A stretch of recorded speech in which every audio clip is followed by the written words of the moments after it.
Hey, what's going on everyone? Greg here, and Apple recently announced a refresh of their iMac line that hasn't been updated since 2017. This refresh brought along more powerful processors, including 9th generation Intel CPUs with up to 8 cores of performance, as well as new graphics cards, even including the Radeon Pro series for the first time in an iMac. However, even with these new powerful updates, might there be some reason for concern with Apple's new iMacs? So the iMac has not received a design update since 2012. It still has the same exact thinness, it still has the same exact bezels on the front of the screen, it still even has a lot of the same components that the old 2012 iMac had. About the only thing you can say that did change on the outside were the addition of newer ports on the iMac with the inclusion of Thunderbolt 3. So this iMac design has been pretty long in the tooth, and I wouldn't say it is an ugly design. I don't think you could say there's ever been an ugly designed iMac out there, but it is an older design, and a lot of the newer designs that Apple has been doing has been opting for bezel-less designs, like with the iPhone X, like with the Apple Watch Series 4, and more recently on the new iPad Pros. So it stands to reason that sometime soon we will get an iMac with this updated design language, an iMac that will have a near bezel-less display. There's also still other things they can do with this design as well, like removing the chin from the iMac and also changing the stand. Sure, the iMac stand we have now isn't horrible, but they could always add improvements. Right now, it kind of just offers this tilt functionality, but they could also add a stand that is height adjustable. I've also even seen concepts for the next generation of iMac designs where they put an air-powered charging mat at the base of the iMac. That would be a pretty cool design. Phones are a huge part of our life. All of our iPhones have wireless charging. Our Apple Watch has wireless charging, and now the AirPods even have wireless charging. So wouldn't it be cool when you go home if you have your Mac desktop there and on the bottom of it is a charging mat and you just place your phone down there, place your Apple Watch down there, place your AirPods down there, and that Mac is charging all of those devices. Or maybe we could even see a new design for that stand, like something similar to the Microsoft Surface Studio, where you can kind of change the height. Or what I would think of is something like the old Sunflower Mac, the iMac G4, where it had a really cool adjustable stand. I'd really like to see Apple kind of move in that direction. Although you can adjust the iMac stand with the tilt, it would be really nice to get full control over the display and adjust it any way you want. Besides the 2019 iMac not having a redesign, it also doesn't have any new standout features. So almost all of the Macs in Apple's lineup now have the addition of the T2 security chip. We saw it in the iMac Pro, we saw it in the new MacBook Pros, and even the MacBook Air and the Mac Mini all have this new T2 chip. Not only does it give you advanced encryption and security, but it also does give you some performance boosts as well, with the T2 chip controlling the SSD controllers. That gives you faster read and write speeds than you normally would get without that T2 chip controlling it. And there are other concerns as well with future Mac updates, including the lack of Touch ID or Face ID implemented into these iMacs. So on the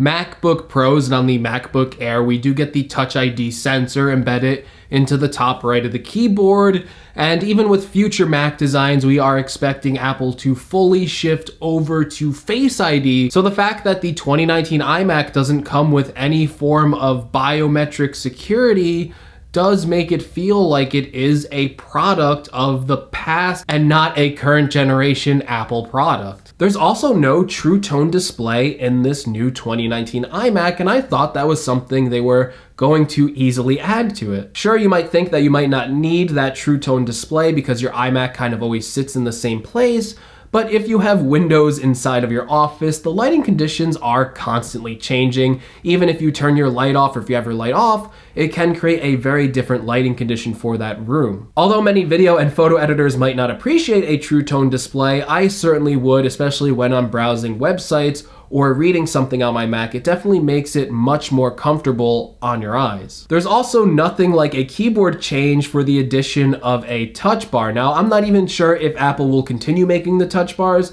but if they're going to continue making them, I think that they should be available on every Mac that you use. So it would be really cool to see that touch bar make an appearance on the iMac if Apple is planning on keeping it around. There's even little things that Apple didn't add, like the addition of Bluetooth 5.0. The iMac still has Bluetooth 4.2, which means the Bluetooth is twice as slow and it doesn't work at that 4 times extended range that Bluetooth 5.0 works at. And I would like the longer edition of Bluetooth 5.0 because I often do wear Bluetooth headphones or AirPods at my desk, and sometimes I do walk up away from my desk still listening to music, and sometimes it does cut out the farther I get away from my iMac. So even a little change like that would be a welcome addition to a refreshed Mac. And with this design being so long in the tooth with no external changes having happened since 2012, it makes me feel like that there is an iMac refresh in the work. If you're picking up this 2019 iMac, maybe in 2020 you will get that brand new redesigned iMac.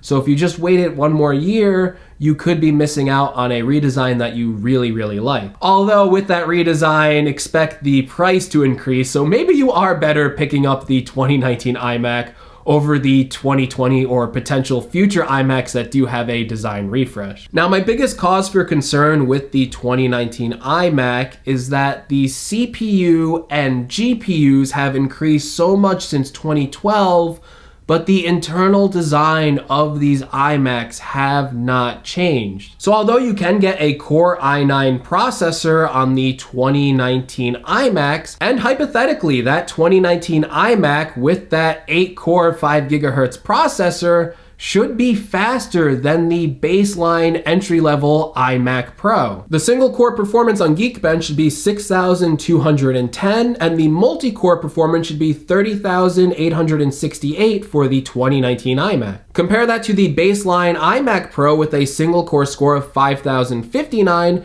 and a multi-core score of 31,115. And the way that I spec'd out the iMac, that's about $1,800 less than the iMac Pro, so it sounds like a pretty good deal. However, like I mentioned, the internal design of the iMac was not reworked like the iMac Pro was to offer better cooling. So you might know that the iMac currently makes more fan noise than the iMac Pro, and you might also know that on previous iMacs with the i7, they could get a little hot, which leads me to believe that these new iMacs with an 8-core CPU that can go up to 5 GHz might experience some thermal throttling or might not run as well as those chips are capable of. I really do wonder if these iMacs are going to be able to cool properly, or if we're going to experience a similar controversy when they launch like we faced with the 2018 MacBook Pros with those 6-core i9 processors. I think we're going to see a lot of people complaining